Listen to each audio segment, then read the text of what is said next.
Welcome to This Explainer. Today, we're going to completely reframe your understanding of history's most famous trade route. Seriously, just forget everything you learned in grade school about slow, dusty caravans plodding along, ferrying silk and spices across the desert. Instead, we're looking at a story of high-speed transmission that literally changed human destiny. So think about this. What does an ancient Chinese immortality potion, the European middle class, and the New York City skyline all have in common? Well, let's dive right in, because the answer to this massive historical puzzle is actually the Silk Road. Now, I know that might sound like a huge stretch right now, but stick with me. By the end of our time together, you're going to see exactly how this ancient network connected these wildly different pieces of human history. Here's what we're covering today. First, the ancient internet. Second, weapons that reshaped empires. Third, a highway for biology. Fourth, the information revolution. Fifth, from land to oceans. And finally, number 6, the Silk Road rebooted. All right, let's get into Section 1, the ancient internet, connecting the world. We have to start looking at the Silk Road not as a dirt path, but as an ancient version of the World Wide Web. I mean, stretching 10,000 kilometers all the way from the Pacific to the Atlantic Oceans, this network completely shattered physical boundaries. It wasn't just some route for buying and selling goods. It was a high-speed conduit for technology, biology, and ideas. This constant, relentless exchange opened the eyes of both the East and the West, basically showing these isolated civilizations that entirely different worlds existed right outside their borders. It was the original information superhighway, and it absolutely forged the modern era as we know it. Moving on to Section 2, weapons that reshaped empires. These are the tools of war. So our first massive download across this ancient network was all about hardware and warfare, and it completely revolutionized human conflict. Take the stirrup, for example. It's essentially just a light frame or ring, first depicted way back in 4th century CE China, that simply holds the foot of a rider. It sounds like a super simple, almost mundane piece of riding gear, right? But this Asian military innovation spread like wildfire across Eurasian steppes, and it changed warfare forever, basically leveling up cavalry units into these unstoppable forces. And this created a brilliant mechanical chain reaction. See, before the stirrup, riders couldn't strike a target without the sheer impact throwing them right off their own horse. But once you anchor that rider to the horse with a stirrup, they can suddenly absorb the shock from hitting a stationary target. And that meant they could wield a heavy, long lance. So the crucial point here is that by combining this Asian stirrup with articulated plate armor, Europe birthed the heavy medieval knight. The rider, the saddle, the lance, and the horse essentially all became one single devastating projectile. Now, let's track how this builds from a disastrous Chinese alchemical experiment into destiny's weapon of choice. Around 950 CE, alchemists were trying to brew a potion for immortality, so they mixed saltpeter and sulfur. Well, it definitely didn't make them immortal. It just blew up their lab. But it did birth the fire lance. Fast forward to the 13th century, and you've got Mongol armies carrying exploding gunpowder bombs right across the Silk Road into Eastern Europe. This relentless evolution leads us straight to the year 1346 and the truly terrifying Battle of Clerici. Writing about the aftermath of that battle, the chronicler Giovanni Villani famously said, "They thought God was thundering." And you can see why. When English longbowmen and these Chinese-invented gunpowder weapons completely obliterated the charging, heavily armored French knights at Crécy, it was a massive turning point in history. The sheer noise, the thick smoke, the devastating impact, it literally spelled the end of the medieval social order. The age of the knight was officially over, and the age of the gun had begun. Okay, moving to Section 3, a highway for biology, looking at microbes and crops. But, weapons weren't the only things traveling this ancient web. We have to look at the biological agents that hitched a ride, too. Way before the formal Silk Road even existed, Europe was native to long-season crops, like wheat, while China was native to short-season broomcorn millet. Now, when these two regions started trading across this ancient network, an absolute miracle happened. Swapping short-season Chinese millet for long-season European wheat actually allowed early farmers to harvest twice a year from the exact same plot of land. 2 sets of calories meant that suddenly, not everyone had to be a farmer. This freed up human labor to become craftspeople, builders, and priests.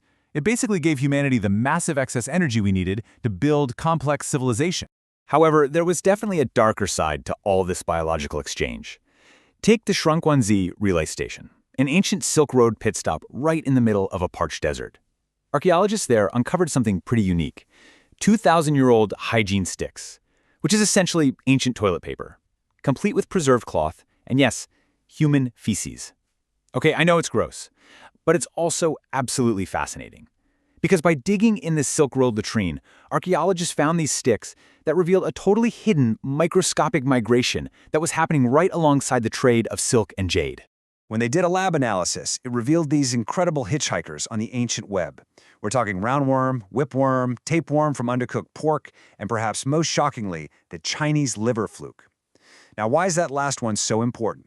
Well, because the liver fluke actually requires a wet, marshy environment to survive. And this desert relay station was a full 1,500 kilometers away from any marshland like that. These parasites definitively prove that human travelers were unknowingly transmitting these living biological packages thousands of kilometers across bone-dry deserts.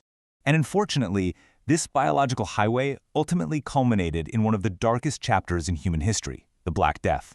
This horrific plague originated in Central Asia, and it traveled via Mongol armies, trade caravans, and Italian merchant ships straight into the heart of Europe.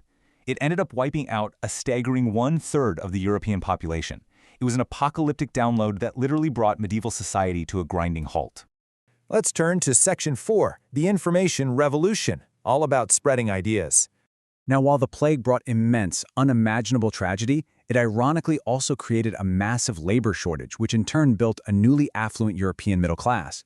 And this paved the way for our next massive download. You see, before this network, Europe relied entirely on parchment, and parchment was incredibly expensive. I mean, it required up to 200 animal skins just to make one single book. You did not want to make mistakes on parchment. But then, from China, came paper. It was cheap, it was plant-based, and it was easy to produce.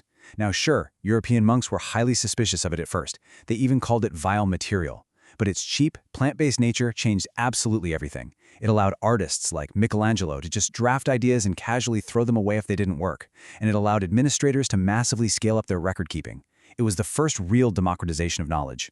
And guys, when you pair that cheap paper with printing, the whole world changes. Back in 868 CE, the Chinese printed the Diamond Sutra using wood blocks. By 1300, movable clay type reaches the West.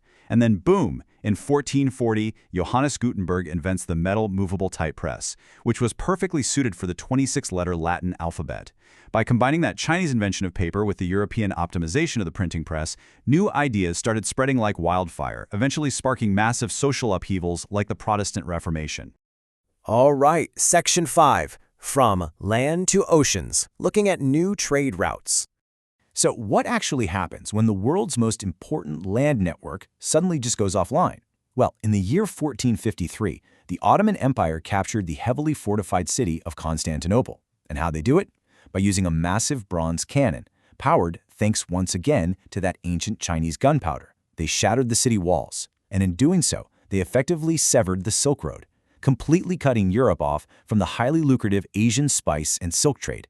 This massive geopolitical roadblock forced desperate European explorers like Christopher Columbus to seek entirely new maritime routes to the east. Basically, Europe was forced to take to the oceans. Now, we all know Columbus didn't actually find Asia, but his accidental discovery of the Americas kicked off an entirely new set of downloads. Spanish and Portuguese ships started funneling New World items all the way back across the oceans to China. We're talking potatoes, sweet potatoes, corn, peanuts, and massive, massive amounts of American silver. Sending these hardy, drought-resistant crops back to China literally saved millions of Chinese farmers from starvation during dry seasons. And the result? A massive, unprecedented population boom.